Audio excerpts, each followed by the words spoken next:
We're not your average yachties, we're two mad keen fishermen chasing adventure around the world.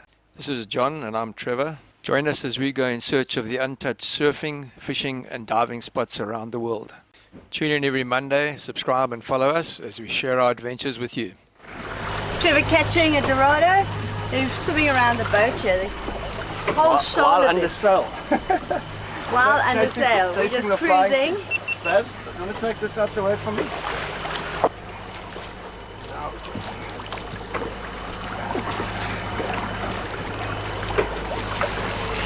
Throw this freaking hook, I promise you. Start jumping now, I'm going to throw this hook. It's such a small hook.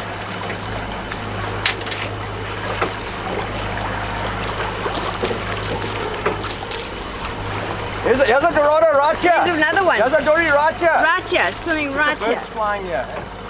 So Trevor's on one and there's one swimming right next to the boat. Yeah, buddy. Get carefully here. I'm going to free spool it a bit.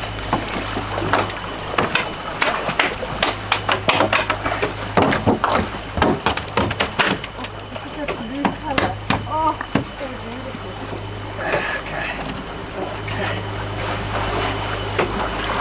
Yamma! Supper. This is all food for us till we get to the Caribbean. Turn you over because you're going to go berserk.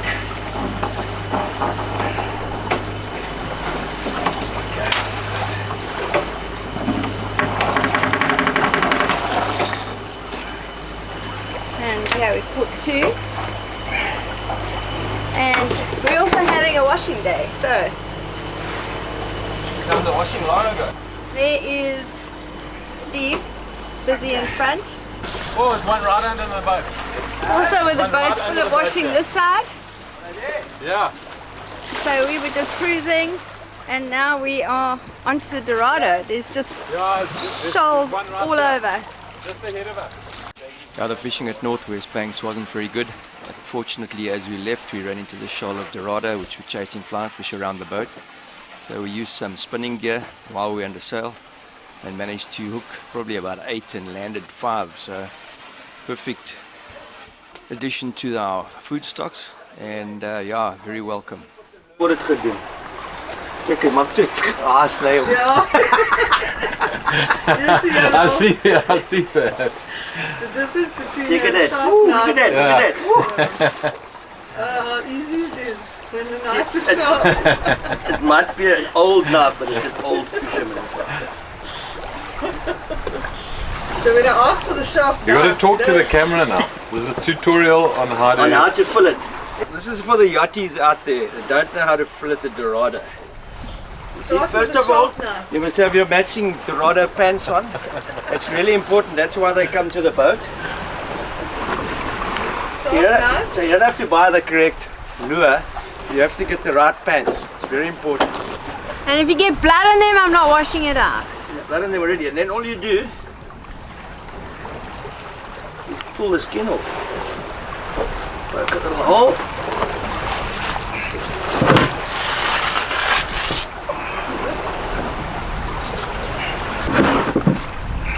You can see his hunter as well. Yeah. Skinning the buck.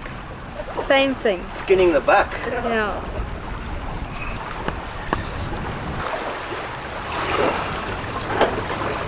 Right, you have to explain what you're doing.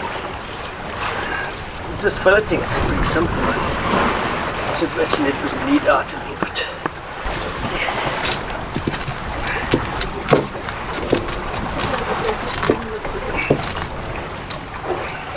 Oh, we don't have our fork. Here we go.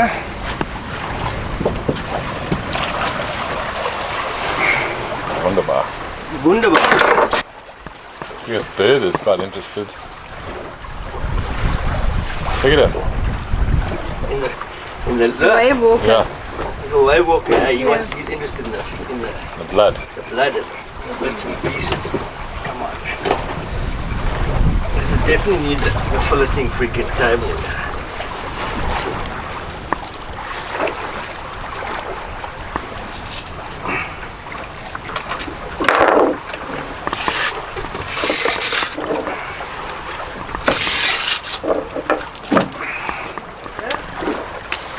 Tom. Hey, too. Poor greenies are gonna have a heart attack. Not when I taste the ceviche. Hey? Not when I taste the ceviche.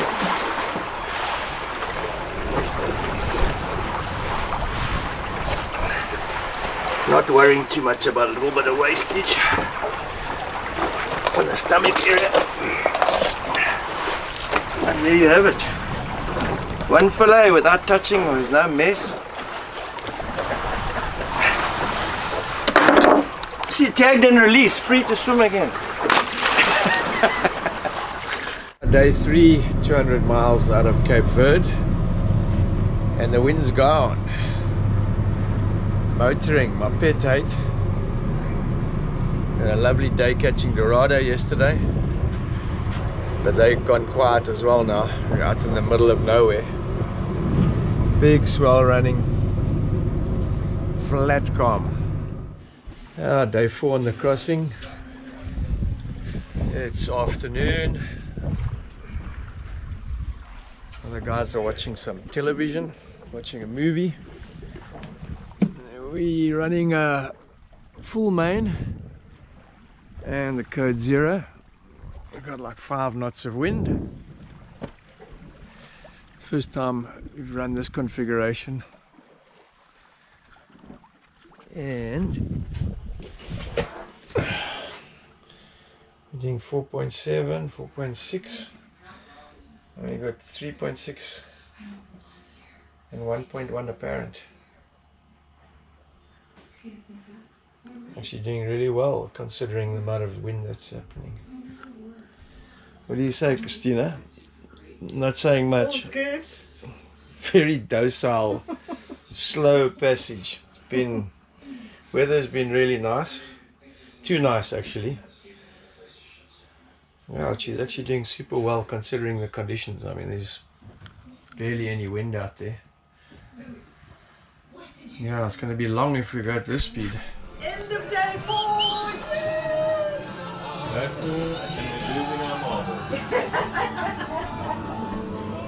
As long as if the Dorado stop coming, then we're going to lose our marbles.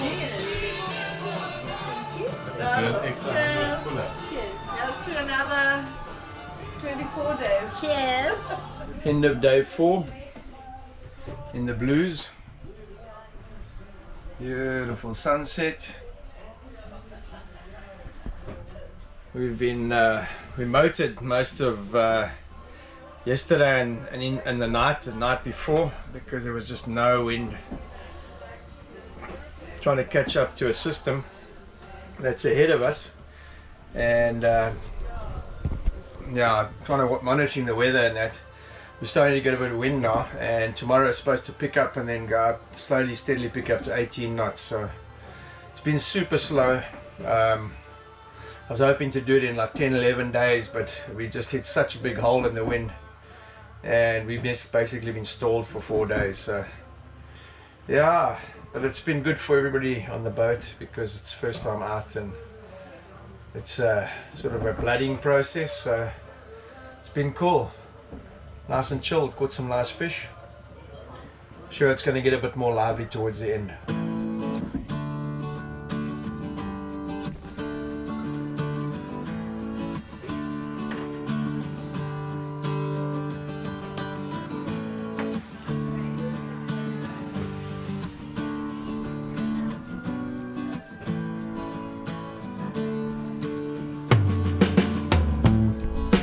Colors on the clouds are just insane.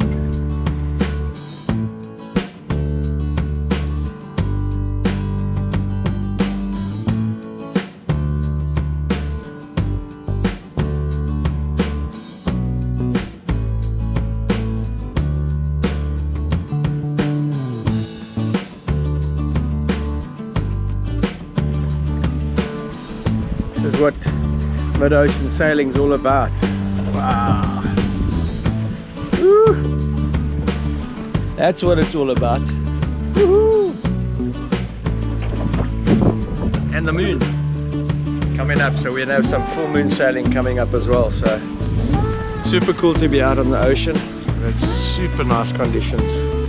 Flat, Those clouds on the horizon means we're going to get some wind coming at us. There's a system that's going to come at us and pick up. So we should get going at a decent speed in the next 24 hours. Looking forward to getting some 8 to 10 knots going on the boat. It's been 3, 4s, 0s, motors. It's been super slow, but that's cool. Lyra with a full complement of square meterage up. Maximum square meterage of sail. Still a bloody long way to go, all the way to there. So yeah. Now we've had a lot of funky soft winds, so I've got a restrainer tying the boom to port to make sure she doesn't come across, but we're starting to pick up decent wind now, so probably not necessary anymore, but going into the night I think I'll just leave it. If the wind picks up I might take it off. Headed due west. Day 5 and much of the same. Boredom is complete. You've started to do exercises at last. Can't think of anything else to do. I think so, but it's pretty scary. Yes, we had more bloody wind in the doldrums when we came up to Cape Verdes.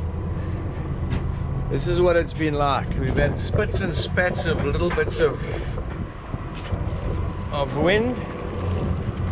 But as you can hear, the motor is going. Feebly trying to motor sail with a code 0, but as you can see, it's not working too well.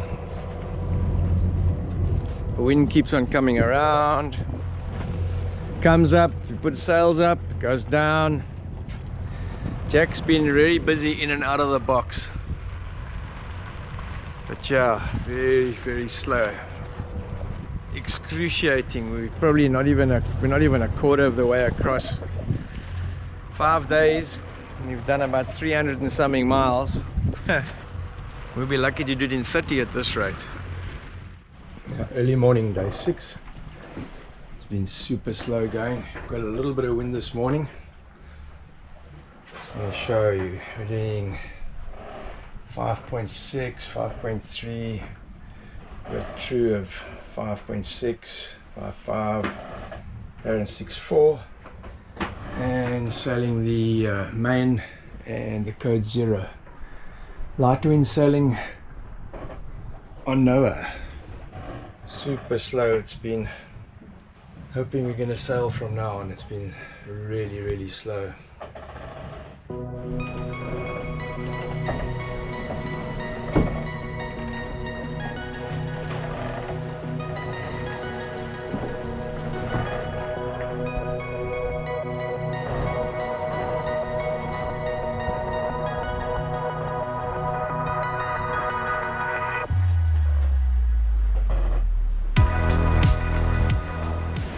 Morning, day 7 sunrise. You can see the storm clouds. Had a bit of rain. There's a bit of rain down there. Bit of a jobbly sea, but otherwise all good. Code 0 doing its job. Breakfast at the Ritz. Healthy one for my captain. For your captain. What do you want? To get to Barbados quickly. It's going to take some time. End of day 7. Conditions have changed a little bit. We've got the wind picking up a bit more. It's come around. We're sailing with wind angle of almost 180, between 150 and 180. We've got 12 knots. Still in the middle of nowhere, not even halfway yet. We're doing 6 knots, and yeah, the sun's about to set, and we're flying, gull winging the code 0 and the jib. So yeah, different again. The sky looks so blue. Beautiful. That's a picture of note.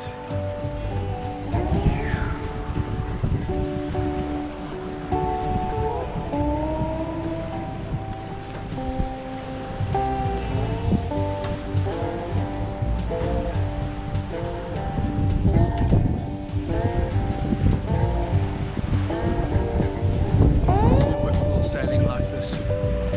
So gentle. The big dog's back in the bag because, oh, we got a couple of drips of rain here. I was just saying to Kerry, the clouds are rolling in and we're getting spat on by this one up here. We had lots of thunder and sort of rain squalls last night, so it'll be interesting to see what tonight brings. I'm sure we're going to have the same. Yeah, it's a little bit chillier now than it's been. So yeah, it's the evenings, the moment the sun goes, it gets really cool. But we're hanging in there.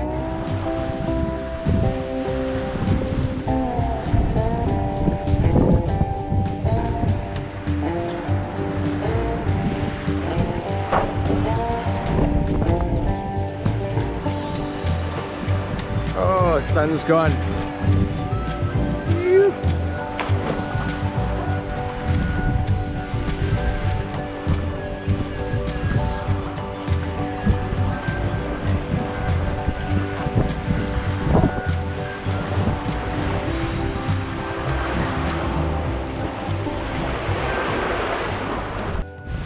Day 8 and the wind, she has arrived at last, but she's come with a bit of speed. Let's go and have a look what we're doing here. Oh, Steve's getting his first lesson in helming. You see the concentration on her face. And the white knuckles.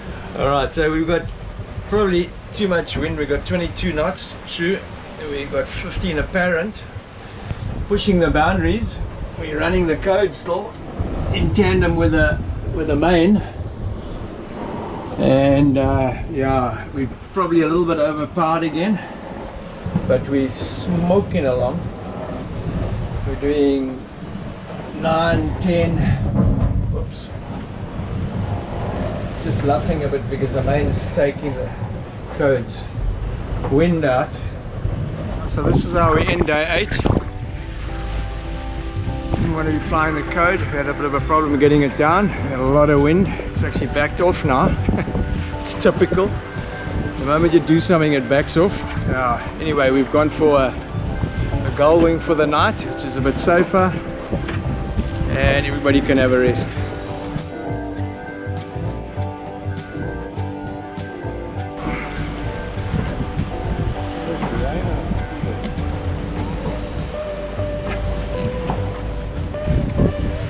Rain.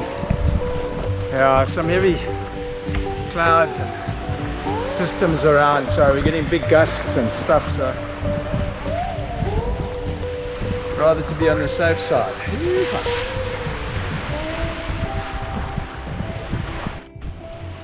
Yeah, early morning, day 8 I think it is. Got a beautiful breeze. We've had an amazing sail through the night. Nice, between 8 and 15 knots, up to 17. And yeah, let's go and have a look what's been happening. That's our course to Barbados, basically on starboard. One of the problems we had with this voyage, obviously we had very little wind in the beginning, sort of motor sailing up here, and then we started to get wind, and the wind's basically at 135, so straight downwind is basically off course to port side, so you're attacking, you know, trying to stay on the course line, but yeah, the angles are very shitty. Yeah, at the moment you can see we're basically steering at around about sort of between 180 and 150 with a gull wing.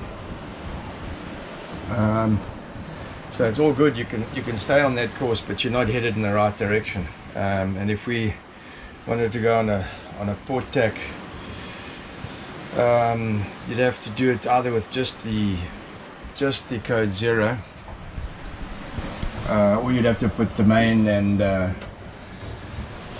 either the code 0 or the jib. But the problem with that is your angle would be to starboard again, and you'd be going upwind, you'd be flying, but not in the right direction. So it's super difficult as far as getting a straight line to your destination. So you're basically running double the distance the whole time, and the other angles are really weird. And also if you're on a port tack with your main, you get a lot of boom slap because of the angle of the swell, because it's quartering.